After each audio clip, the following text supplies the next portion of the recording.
una sola guía que no los mencione en el manejo y tratamiento de los pacientes con insuficiencia cardíaca francamente sintomáticos o especialmente sintomáticos, ¿no? Sobre todo los utilizamos para reducir el estado congestivo del paciente, para reducir las presiones de llenado y para reducir la precarga. Y con esto se reduce la congestión pulmonar y las molestias, ¿no? En nuestro país, fundamentalmente utilizamos la furosemida, miren, a la dosis máxima que se puede llegar. También se puede utilizar otros diuréticos, inclusive asociado a la furosemida. Y los diuréticos ahorradores de potasio en general tienen otra acción independientemente de la acción diurética, ¿no? Tienen otra acción, como veremos posteriormente. Entonces, para reducir precarga y el estado congestivo, básicamente nosotros utilizamos o diuréticos de asa o tiazidas. El más utilizado es la furosemida. La idea de utilizar el diurético es tratar de utilizarla a la dosis mínima útil posible. Eso no quiere decir necesariamente entender mínimo como la dosis más pequeña, sino tal vez como la frecuencia mínima más pequeña que se puede usar. Hay gente que utiliza diurético interdiario 2 veces por semana, mientras que hay otras personas que pueden utilizar el diurético 2 veces al día inclusive. Entonces, ¿por qué un inhibidor ECA, no?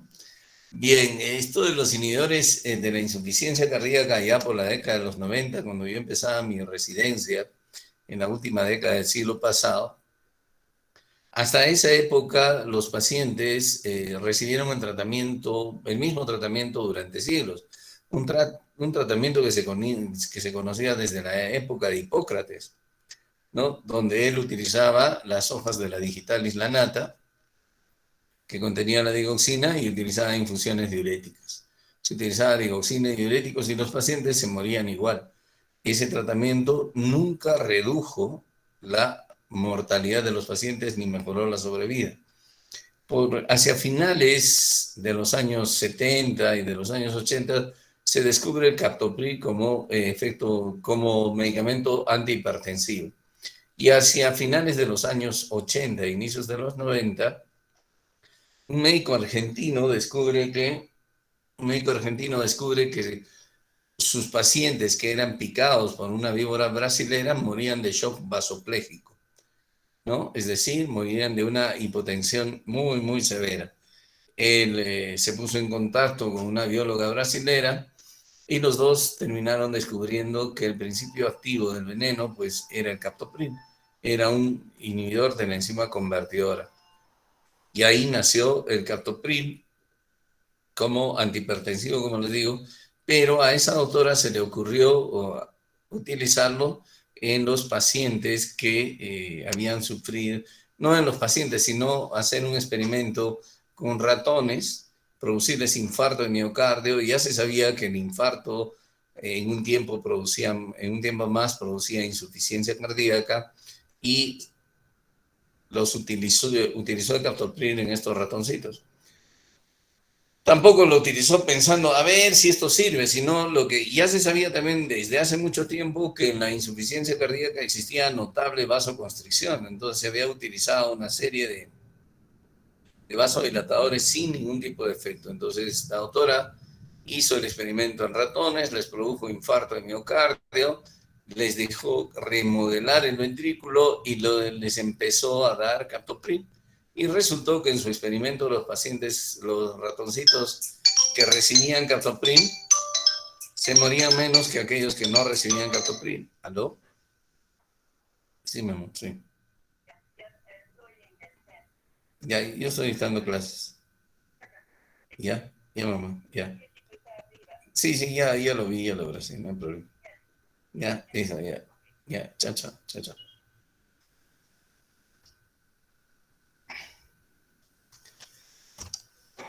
Entonces, ahí, y la doctora fue más allá. A los ratones recién infartados les dio también captopril y vio que también podía disminuir o evitar la remodelación que seguía al infarto de miocardio. Entonces, su esposo, que era médico, vio esto, se divorció de ella e hizo el experimento en seres humanos y vio que tenía el mismo efecto. Muy bien, a partir de ello, pues, vinieron estudios ya que son estudios históricos, ¿no? Como el Consensus, que es un estudio post-infarto de miocardio, el GISI, el ISIS, ¿no? Luego vinieron estudios como el VALHEP, el VIGEP es el estudio de veteranos, el Consensus, el SOLVE, el SAFE, que fueron los primeros estudios con ECA inhibidores, con captopril, con enalapril, fue el Consensus, el TRACE fue con trandolapril, y se vio que los inhibidores de la enzima convertidora entonces tienen dos efectos fundamentales. Uno, el retrasar o el inhibir la remodelación que viene después de un infarto de miocardio, o cuando ya el ventrículo está remodelado, tienen la posibilidad de mejorar la sobrevida de los pacientes que tienen insuficiencia cardíaca. Y esto fue un efecto de clase, de modo que el enalapril, el captopril, el trandolapril, todos los priles que ustedes quieran tienen el mismo efecto benéfico sobre los pacientes que tienen insuficiencia cardíaca. Tanto es así que han quedado para el tratamiento casi a nivel universal los ECA inhibidores iniciales, el captopril y el enalapril. Los demás casi han desaparecido a pesar de tener efectos similares. Entonces, los ECA inhibidores fueron los primeros fármacos que demostraron que no solamente mejoraban la calidad de vida de los pacientes, sino mejoraban la sobrevida de los pacientes. Después de siglos de tratamiento inútil de la insuficiencia cardíaca, recién se tuvo algo para poder mejorar la sobrevida de los pacientes con insuficiencia cardíaca con fracción de eyección reducida, ¿no? Estos ya son los estudios, ¿no? En donde se compara el ECA inhibidor con placebo. Observen la diferencia estadísticamente significativa sobre la mortalidad acumulada en los pacientes con insuficiencia cardíaca. Hay que tener en cuenta ciertas cosas cuando utilizamos este tipo de drogas. Uno, la angiotensina 2 actúa sobre la arteriola eferente, produciendo vasoconstricción, ¿no? Y cuando utilizamos nosotros un ECA inhibidor, pues producimos vasodilatación de la eferente y con esto disminuimos la presión intraglomerular e inicialmente puede disminuir la filtración glomerular o el filtrado glomerular. Esto que en insuficiencia cardíaca puede resultar contraproducente, pues no lo es porque es un efecto transitorio y este efecto resulta más bien benéfico en la hipertensión arterial, como posteriormente veremos. ¿Qué les quiero decir con esto? Que cuando empezamos a utilizar ECA inhibidores en los pacientes con insuficiencia cardíaca, es común encontrar cierta elevación de la creatinina, de lo cual no debemos asustarnos. Otro efecto colateral importante de los inhibidores de la enzima convertidora, además de todos los que ustedes ven aquí, el más frecuente es la tos. Una tos seca, irritativa, ¿no es cierto?, que es producto del mecanismo de acción de los inhibidores de la enzima convertidora, porque la enzima convertidora no solamente transforma a la angiotensina 1 en angiotensina 2, sino la enzima convertidora está encargada de destruir, de metabolizar otros fármacos vasoactivos y también otros, no fármacos vasoactivos, sino otros metabolitos vasoactivos como las bradiquininas, las quininas, etcétera. Y algunos de estos metabolitos se incrementan como consecuencia de la inhibición de esta enzima convertidora y estimulan la tos en el cerebro. De modo que es fundamental saber esto para no asustarse de la tos que producen los inhibidores de la enzima convertidora y recordar que la tos es una tos seca, irritativa, que puede llegar a ser intolerante por el paciente, pero que la mayoría lo tolera bien. Ocurre en 1 de cada 10 pacientes tratados con los inhibidores de la enzima convertidora, es decir, hasta en el 10%, el 90% va bien, y la mayoría de veces no es necesario cambiar el ECA inhibidor por este efecto, aunque si es necesario tenemos que hacerlo.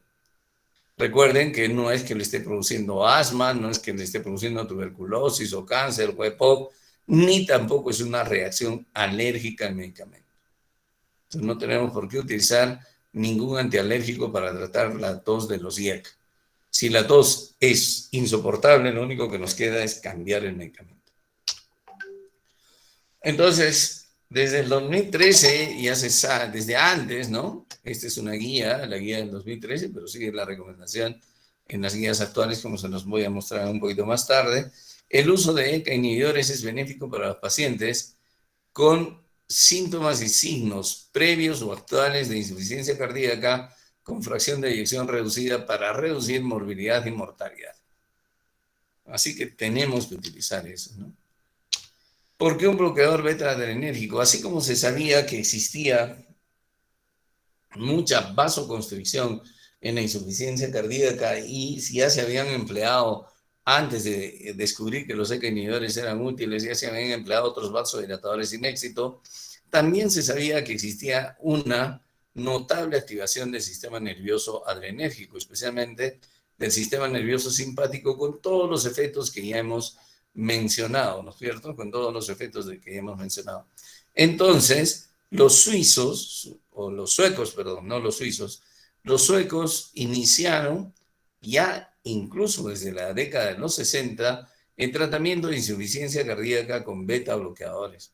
Sin embargo, no tuvieron éxito por décadas. De tal forma que, por ejemplo, cuando yo estudiaba, estaba sentado como ustedes, no frente a una computadora, sino estaba sentado en las aulas de una facultad de medicina que no existía porque en mi promoción no había ni siquiera edificio. Entonces, cuando yo estudiaba eso, el doctor que nos enseñaba cardiología decía, ni se les ocurre utilizar beta bloqueadores en los pacientes con insuficiencia cardíaca. Están contraindicados. Al médico sueco que inició este tratamiento, incluso en la revista, en una revista prestigiosa, científica, lo trataron de médico del diablo, ¿no? Entonces, para que vean los conceptos, que los conceptos cambian con el tiempo. Los suecos y este doctor persistió hasta que el bloqueo simpático por beta bloqueadores se hizo útil en los pacientes con insuficiencia cardíaca. Pero este bloqueo no es un efecto pero esta utilidad, perdón, no es un efecto de familia, como ocurre con los ECA inhibidores. Solamente 4 beta bloqueadores son útiles en insuficiencia cardíaca: el carvedilol, el bisoprolol y el metoprolol. De estos probablemente sea el carvedilol el mejor, pero su indicación es fundamentalmente en aquellos que tienen una fracción de eyección menor de 35% o menor de 40%. El bisoprolol y el metoprolol en aquellos que tienen más de 40% de fracción de eyección. Todos ellos, por ejemplo, como ven ustedes, fueron útiles. El carvedilol puede llegar a reducir la mortalidad total hasta en un 70% o cerca de un 70% y la muerte súbita en un 55%. El bisoprolol en un 32%. Y así ustedes ven la utilidad de estos beta bloqueadores. Entonces, los únicos que utilizamos son carvedilol, bisoprolol, metoprolol y nebivolol. Aunque el nebivolol no se utiliza en todas las edades, sino especialmente en los pacientes ancianos mayores de 65 años. Por lo tanto, casi el nebivolol no se utiliza para el manejo de la insuficiencia cardíaca. Utilizamos básicamente estos 3 beta bloqueadores. Los otros beta bloqueadores de primera y segunda generación están contraindicados en el manejo de la insuficiencia cardíaca. ¿Por qué les decía que el carvedilol? Bueno, y cuando yo estaba en Estados Unidos hace 20 años, después de haciendo un stage, y ahí se estrenó, digamos, este estudio en el New England Journal, el estudio Copernicus, donde el carvedilol hasta ahora ha sido el único beta bloqueador que ha sido útil en pacientes con clase 4, disminuyendo tanto la mortalidad con clase 4 de la NIJA como la hospitalización. Si nosotros utilizamos solo carvedilol, solo beta bloqueadores en los pacientes, diversos estudios, el BEST con el bisoprolol, el CIVIS igual con el bisoprolol, el Copernicus con el carvedilol, el MERIT con el metoprolol, diversos estudios demuestran la utilidad en estos pacientes. O sea, ya que solamente le den beta bloqueadores, es útil en los pacientes. Pero si ustedes asocian ECA inhibidores más beta bloqueadores, el beneficio es muchísimo mayor. El beneficio es muchísimo mayor. En otras palabras, el beneficio que producen los ECA inhibidores se suma al beneficio que producen los beta bloqueadores. De modo que recién también, en la década finales de los 90 e inicios de este nuevo siglo, fuimos capaces de mejorar aún más la sobrevida de los pacientes con insuficiencia cardíaca con fracción de eyección reducida. ¿Por qué la alternativa de un bloqueador de la angiotensina 2? O sea, ¿por qué la alternativa de utilizar un bloqueador de la angiotensina 2 en vez de un ECA inhibidor? Fundamentalmente por el efecto colateral, por la intolerancia, por la tos. Es fundamental eso, porque se ha demostrado que, por ejemplo, drogas como el losartán, comparada con el captopril, producen un efecto benéfico que no es estadísticamente diferente, ¿no? En otras palabras, son estadísticamente similares. La diferencia entre tratar un paciente con captopril a un paciente con losartán no es estadísticamente significativa, pero escuchen lo que estoy diciendo. Igual pasa con el valsartán, que también está aprobado para el manejo de pacientes con insuficiencia cardíaca. Igual pasa con el valsartán. Pero la diferencia de tratar un ECA inhibidor con un ARA2 o un bloqueador de la angiotensina no es estadísticamente significativo. Pero lo que tienen que escuchar es eso, es que no es estadísticamente significativo, pero no significa que sean iguales. Observen, la reducción de la mortalidad siempre es mejor. 15.9 significa que tiene mayor beneficio, que más del 60%, 85% ha mejorado con captopril. Igual pasa aquí, en muerte súbita. Entonces, siempre es mejor utilizar ECA inhibidores que ARA2, a pesar que estadísticamente la diferencia no sea significativa. Pero no significa que sean iguales. Los ARA2 no son mejores que los ECA inhibidores. Si yo voy a tratar a un paciente honestamente, lo primero que tengo que pedirle es que tome un ECA inhibidor. Ya si no lo tolera, lo voy a cambiar a un ARA2 sabiendo que tiene menor beneficio, aunque esto sea estadísticamente no significativo. ¿Qué dice la guía, no es cierto? El uso de ARA2 para reducir morbilidad y mortalidad es recomendado en pacientes con síntomas previos o tales de insuficiencia cardíaca crónica con fracción de eyección preservada que son intolerantes a los ECA inhibidores debido a la tos o la angioedema. En otras palabras, las guías no dicen que los ARA2 sean mejor que los ECA inhibidores. En otras palabras, si me viene un paciente con enalapril tratado por insuficiencia cardíaca con enalapril y yo le cambio, por decir que yo soy más moderno, lo que sea, a losartán o valsartán, le estoy haciendo daño. No le estoy haciendo un bien. Muy bien. Hasta aquí hay algunas cosas que tengo que manifestar. Utilizar ECA inhibidores o ARA2 o beta bloqueadores tiene sus, digamos, sus formas de utilizar, sus maneras de prescribir. Los inhibidores de la enzima convertidora se tienen que empezar utilizando a dosis bajas e ir titulando día a día hasta alcanzar la dosis máxima tolerable por el paciente o la dosis máxima recomendada por los estudios. Eso cuenta tanto para los ECA inhibidores como para los ARA2. De manera que, por ejemplo,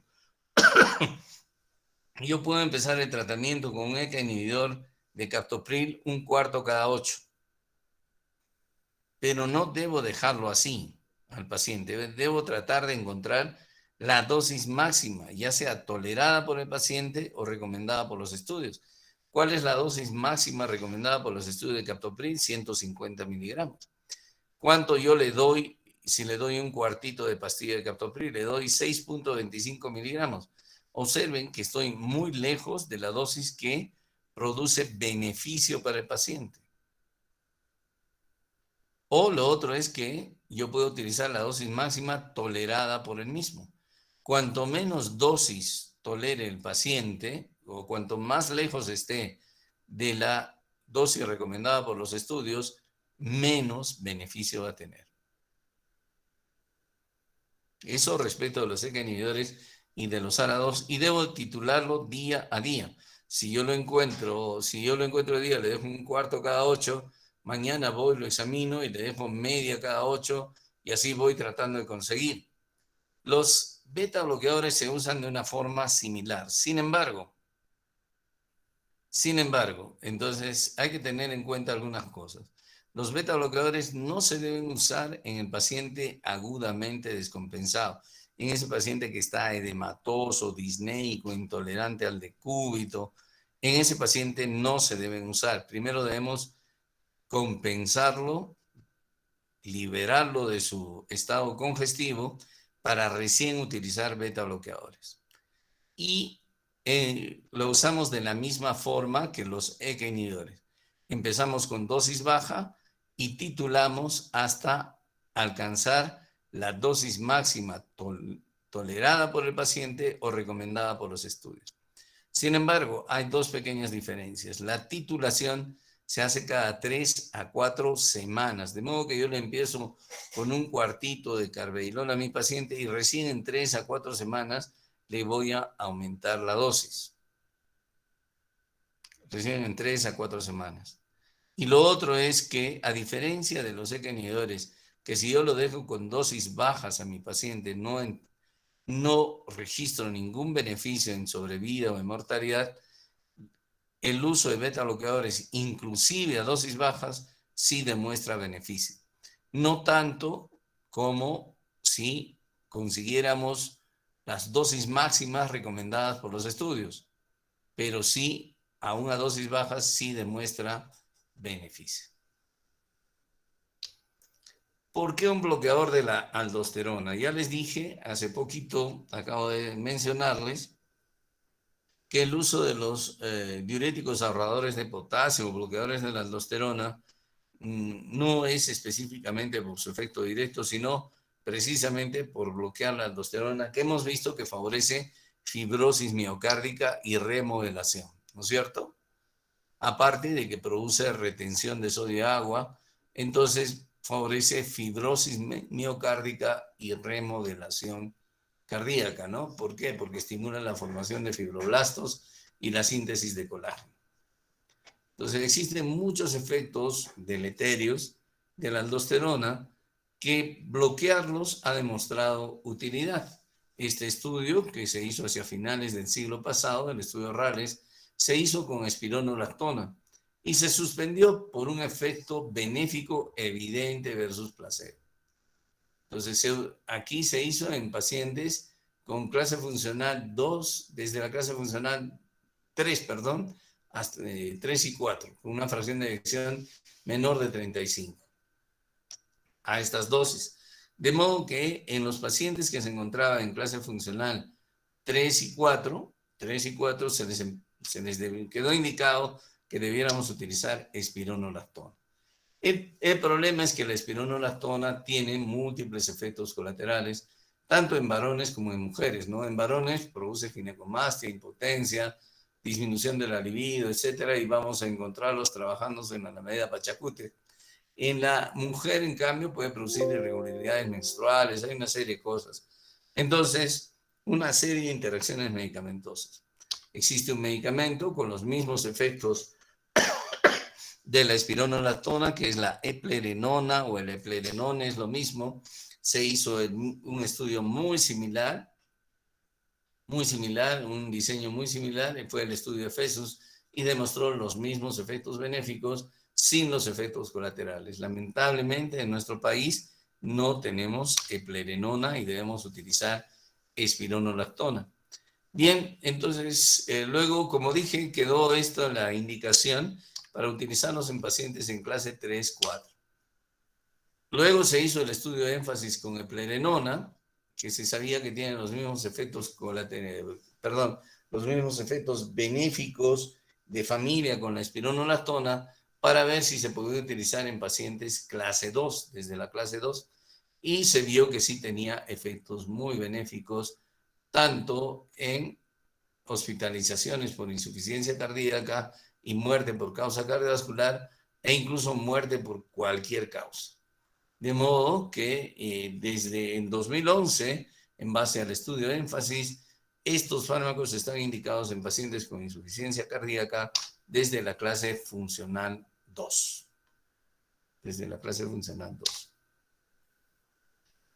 Muy bien, entonces, en resumen, ¿qué drogas por el momento, y esto es de la guía del año pasado, de septiembre del año pasado, están indicadas para el manejo de insuficiencia cardíaca con fracción de eyección reducida?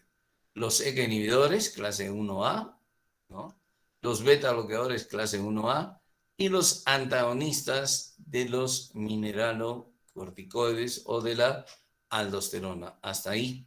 Luego tenemos aquí otros fármacos de los cuales no hemos hablado, y que, bueno, la dapaglifosina o la empaglifosina, que son inhibidores del cotransportador sodio-cloro a nivel renal, son inhibidores de esta proteína conocida como SGLT2, que es el cotransportador de sodio-cloro a nivel renal, y que han demostrado un efecto espectacular en la reducción del riesgo de hospitalización y muerte en los pacientes con insuficiencia cardíaca.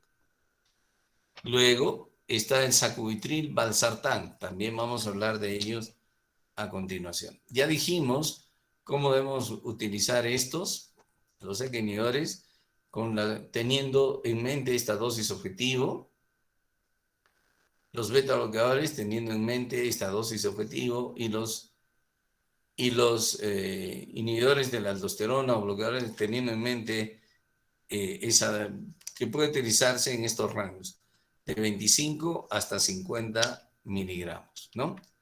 Muy bien. Muy bien. En esta segunda década de este siglo, del siglo XXI, apareció el estudio Paradigm. El estudio Paradigm fue un estudio que comparó esta combinación de drogas, sacubitril valsartán con enalapril, en pacientes con insuficiencia cardíaca con fracción de eyección reducida, y demostró ser esa combinación superior a cualquier ECA inhibidor. El razonamiento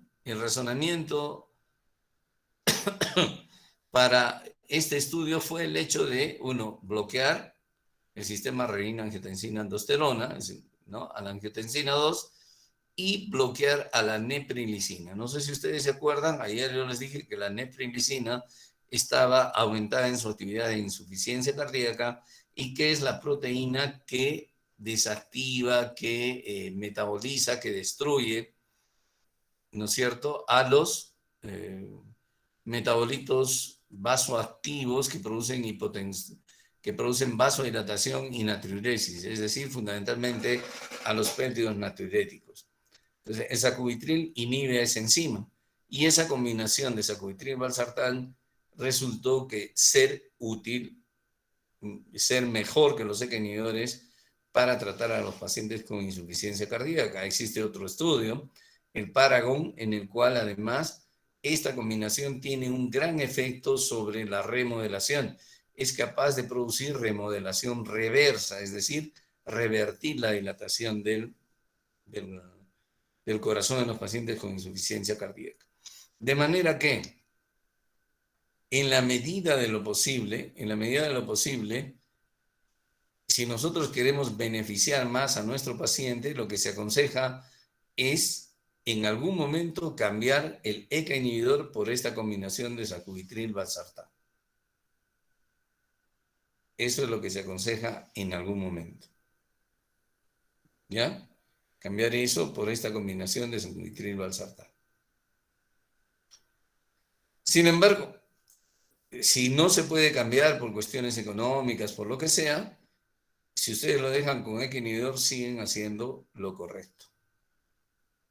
El año pasado, recién el año pasado, se aprobó el uso de estas dos moléculas, la dapaglifosina o la empaglifosina, que son inhibidores, como les dije, del ISGLT2, para mejorar la sobrevida de los pacientes. De modo que en la actualidad, los pacientes tienen que recibir beta-bloqueador, antagonistas de la aldosterona, cualquier glifosina y ECA inhibidor, o mejor, la combinación sacubitril/valsartán. Esa es la indicación en la actualidad. Y observen que la dapaglifosina o la empaglifosina no necesitan titularse. Es una dosis simple, sencilla, y se puede utilizar desde la etapa aguda de descompensación en los pacientes.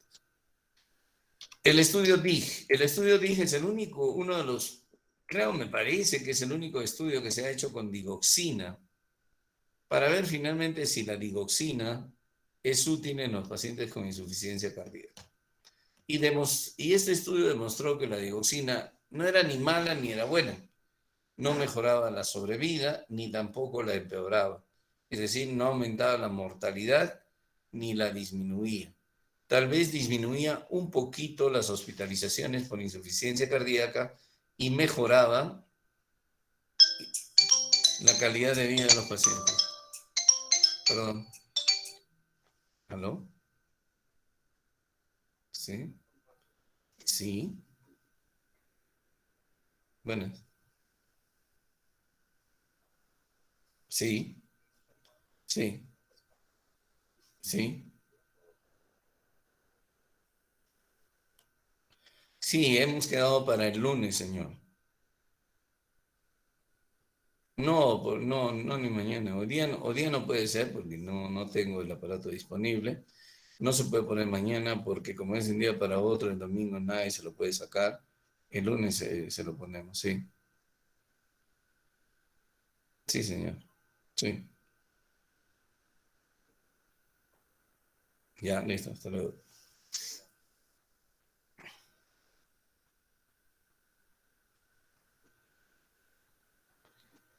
Eh,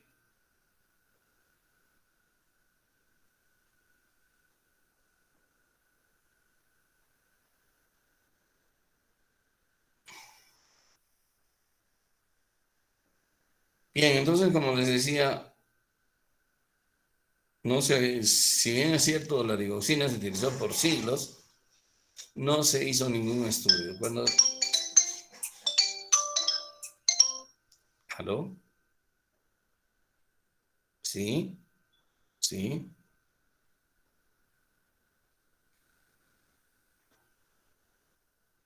Mamá, estoy dictando clases en este momento. Mamita, estoy dictando clases. Si fueras tan amable de llamarme en una media hora. Ya.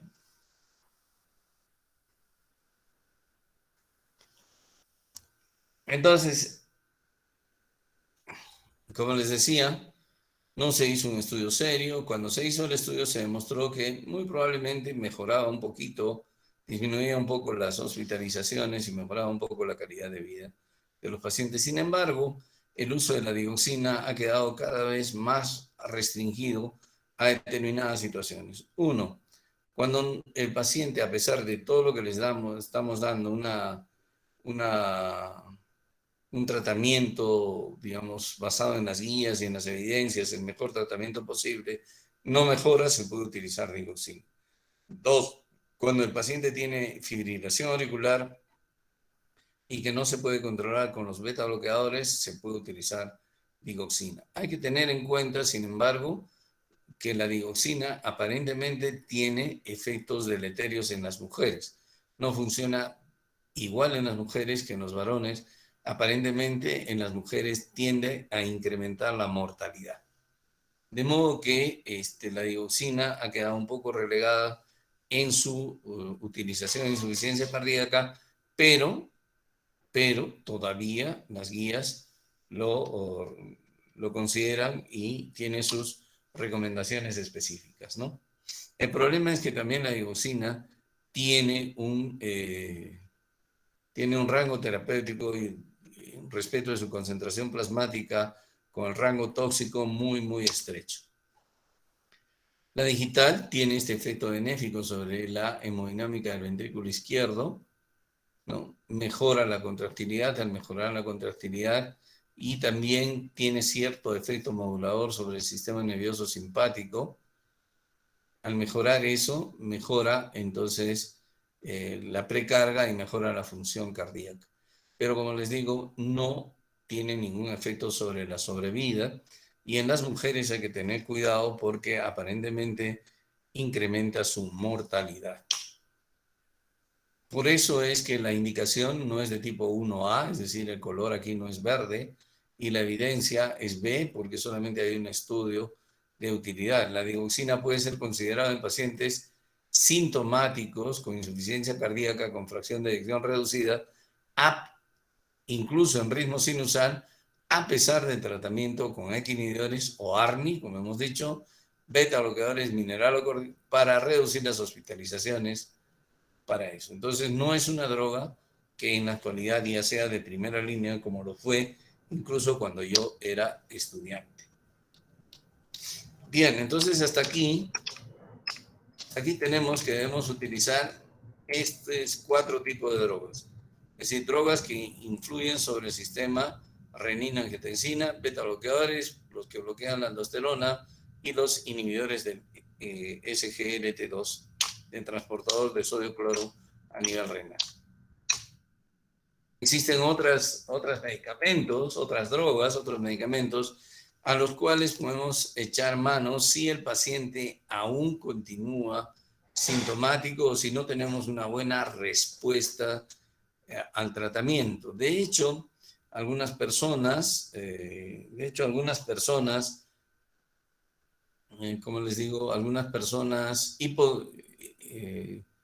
hipotetizaron de que la utilidad de los beta bloqueadores radicaba fundamentalmente en que bajaban la frecuencia cardíaca, ¿no? Ya se sabe que eso no es así, que es un aspecto, pero que los beta bloqueadores tienen otro tipo de beneficios. Pero alguien dijo, pero si solo es cuestión de bajarle la frecuencia cardíaca, ¿por qué no utilizamos una droga que baje la frecuencia cardíaca? Y vamos a ver cómo nos va. Y en esa investigación, en esa inquietud, salió la droga que se conoce como ivabradina, que es un inhibidor de que es un inhibidor del nódulo sinusal. Por eso es que para utilizar la ivabradina necesitamos que el paciente esté en ritmo sinusal, y se diseñó el estudio SHIP, ¿no? Con este tipo de pacientes, etcétera, y era necesario que los pacientes tuvieran una frecuencia basal mayor o igual a 70 latidos por minuto. ¿Qué demostró este estudio? Que hubo una reducción en la muerte cardiovascular que no fue significativa. Sí se redujo la muerte cardiovascular y también todas las causas de muerte, pero esto no fue significativo. Lo que sí fue significativo es la reducción en las hospitalizaciones. ¿Y por qué hablamos de hospitalizaciones? Por lo que les he mostrado antes, que los pacientes con insuficiencia cardíaca que se hospitalizan,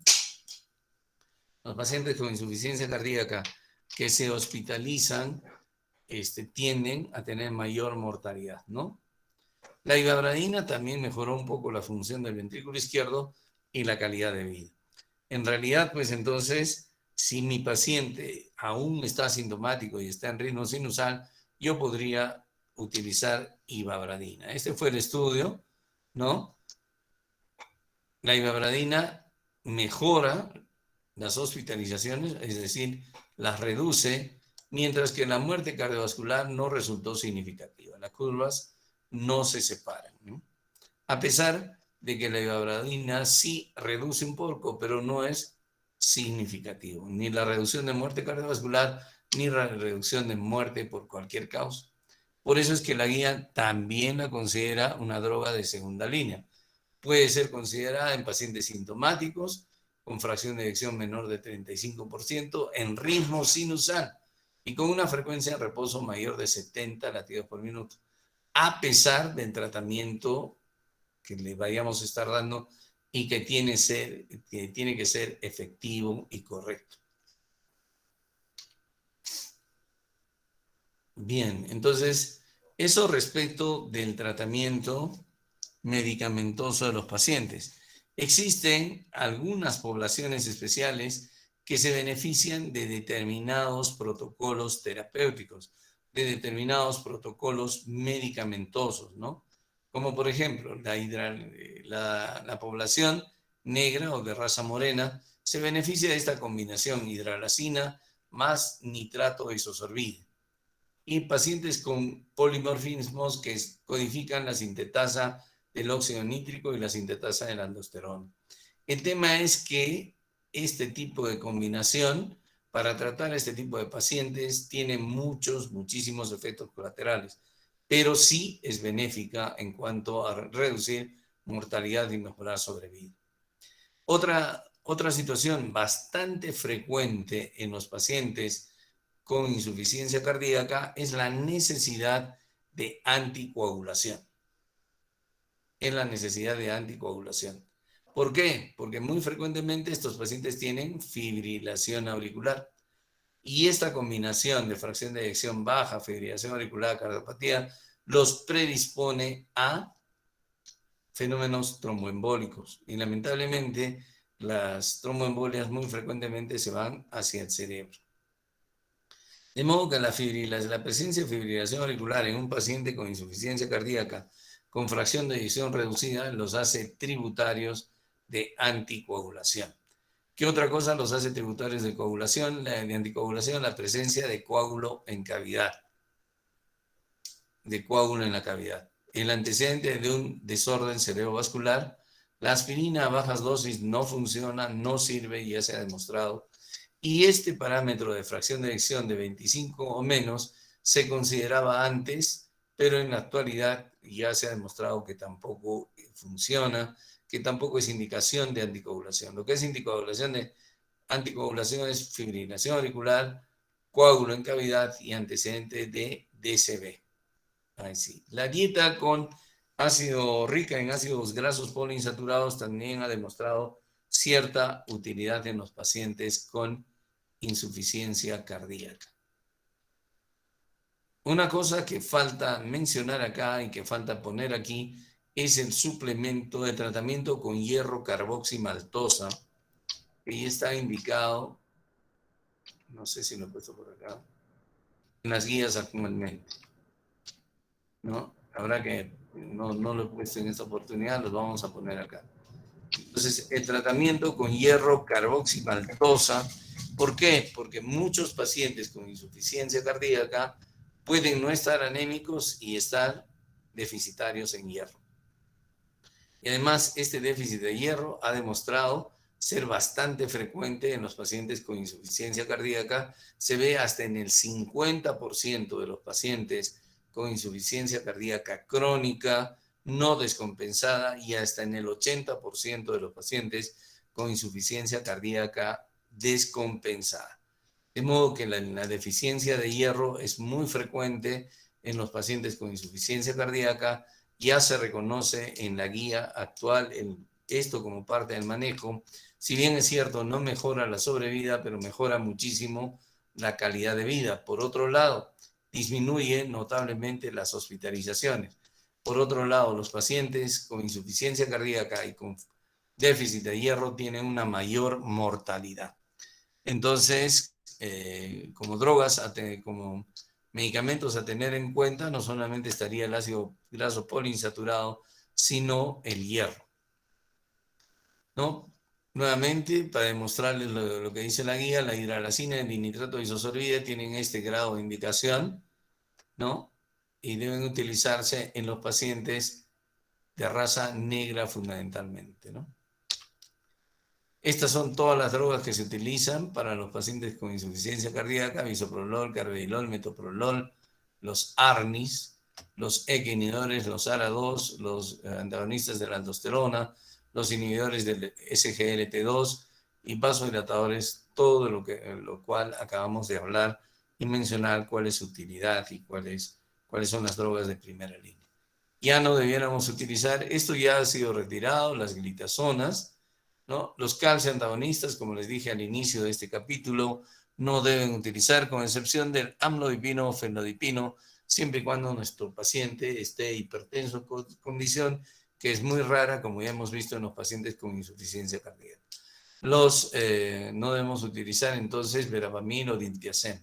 Los antiinflamatorios no esteroideos y especialmente los inhibidores de la COX-2 deben utilizarse sobre todo en su uso crónico, ya que tienden a producir retención de sodio y agua y empeoramiento de la función renal. No se nos ocurra, algo que sí está prohibido utilizar es la asociación de ECA inhibidor más ARA2. Eso no está recomendado por el riesgo de disfunción renal y de hiperpotasemia. No sirve, no se nos ocurra, ¿no? Lo que sí podemos hacer es cambiar un ECA inhibidor por un ARNI, ¿no? Eso sí está indicado. Nuevamente, la misma diapositiva que ya les mencionamos, drogas recomendadas. Hemos mencionado ECA inhibidores, beta bloqueadores, antagonistas de la aldosterona, inhibidores del SGLT2, sacubitril, valsartán. Este es más o menos lo que hemos seguido hasta ahora y hemos hablado de esto nada más, solamente de esta parte, ¿no? Entonces, y esto es lo primero que debemos hacer. Clase 1. Entonces, nuestros pacientes con insuficiencia cardíaca deben saber con algún bloqueador del sistema renina-angiotensina, de preferencia un ARNI, con los beta bloqueadores, antagonistas de la aldosterona y los inhibidores SGLT2. Los diuréticos los utilizamos para la retención de fluido. Eso es lo que debemos utilizar. De ahí, de acuerdo a cómo se complica nuestro paciente, podemos mandarlo para prevenir utilizar un desfibrilador o un resincronizador, que hablaremos después, ¿no? Y finalmente, nuestro paciente puede llegar al trasplante cardíaco. Acabo de mencionarles la necesidad de anticoagulación, ¿no es cierto?, las indicaciones, y es importante decirles que aparte de la warfarina, podemos utilizar los anticoagulantes directos, el dabigatran, apixaban o rivaroxaban, para la anticoagulación en los pacientes con fibrilación auricular permanente o paroxística, ¿no? Ya, esto tiene que ser individualizado sobre la base de los factores de riesgo, el costo, la tolerancia, etc.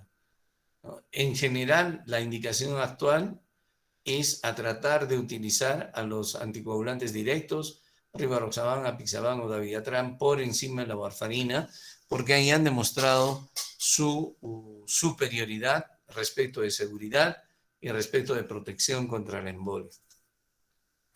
No debemos utilizar, sin embargo, este tipo de anticoagulantes en pacientes que tienen insuficiencia cardíaca por problemas valvulares, especialmente estenosis mitral, o en pacientes que tienen insuficiencia cardíaca y además son portadores de prótesis valvulares mecánicas. No se debe utilizar en ese caso. En ese caso son tributarios única y exclusivamente de warfarina. Muy bien, yo creo que nos quedamos aquí. Si tienen ustedes alguna pregunta, con todo gusto.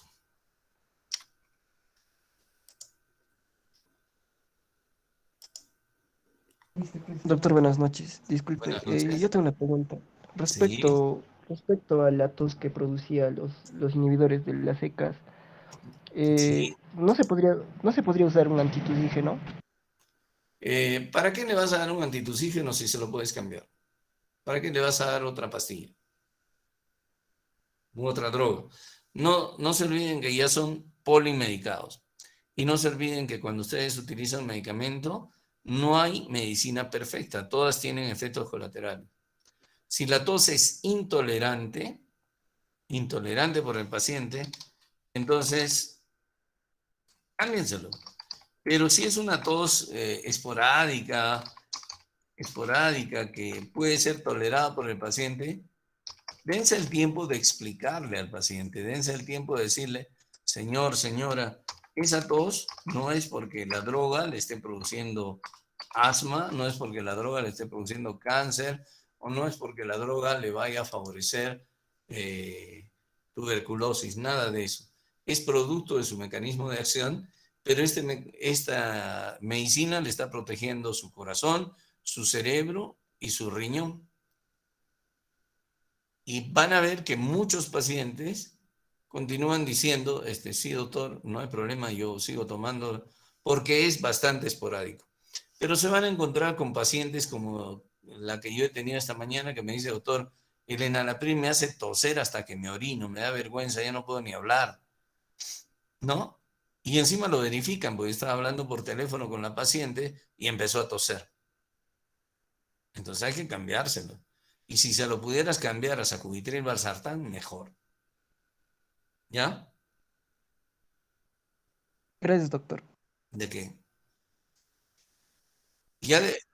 Perdón, otra cosa respecto de la pregunta del doctor Cusigomán, es que recuerden que el paciente ya de por sí está indicado que tome 4 tipos diferentes de pastillas.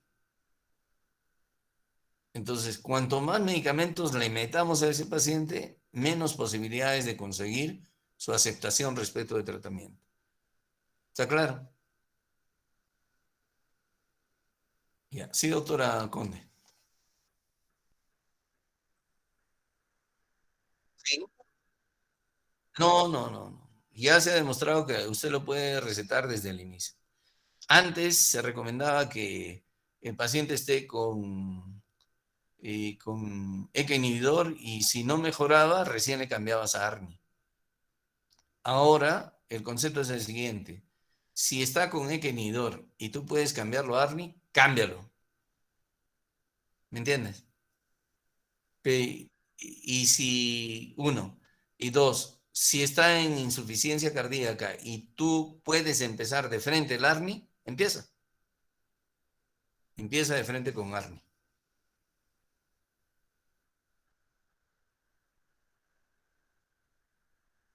En esa salud no está dentro del petitorio el ARNI. Utilizamos ECA inhibidor. Yo particularmente utilizo ECA inhibidor. Yo tengo dentro de mis colegas que utilizan ARA2, pero por eso yo les resalto a ustedes el hecho de que los ARA2 no son superiores a los ECA inhibidores. Son más modernos, pero no son superiores, ni son mejores. En lo único que son buenos en que no producen tos, pero no son superiores, ¿no? Y yo hacía cuando yo hacía la broma clásica, ¿no? Antes, que Dios la tenga en su gloria a mi suegrita, yo le decía, bueno, en otras palabras, para que ustedes me entiendan, si mi paciente es mi mamá, le doy ECA inhibidor. Pero si mi paciente es mi suegra, le doy ARA2. ¿Cierto? No sé si entienden la idea. O sea, si yo quiero beneficiar realmente a mi paciente, por lo menos le daría ECA inhibidor. Y si lo pudiera beneficiar más, tengo que darle ARNI. Más los inhibidores, los ISGLT2, los inhibidores de la SGLT2, del transportador sodio-cloro del riñón. Ese es digamos, lo que dicen ahora, esos son los 4 fantásticos de la terapia de la insuficiencia cardíaca en la actualidad.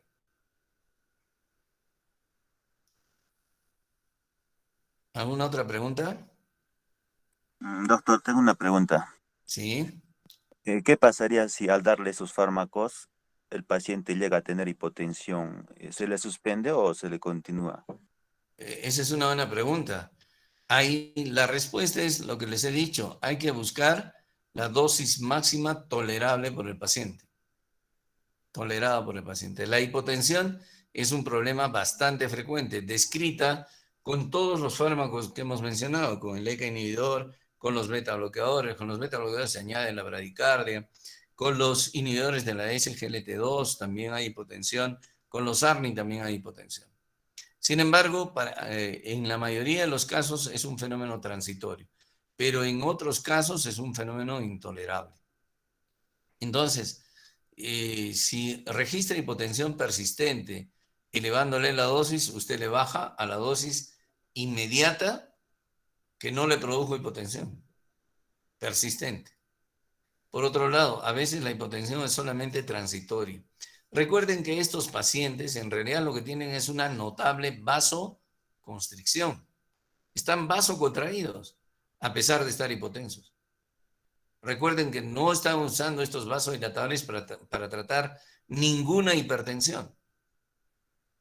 Están usando estos vasodilatadores por su efecto antirremodelación, por su efecto mejorador de la sobrevida, por su efecto de disminuir las hospitalizaciones, las guías. Esto tiene que ser individualizado.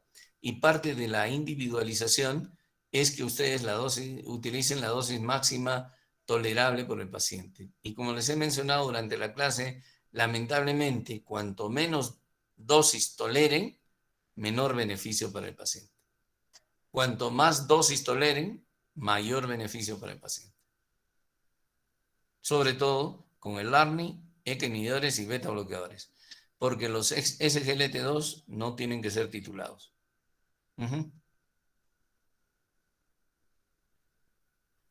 ¿Alguna otra pregunta?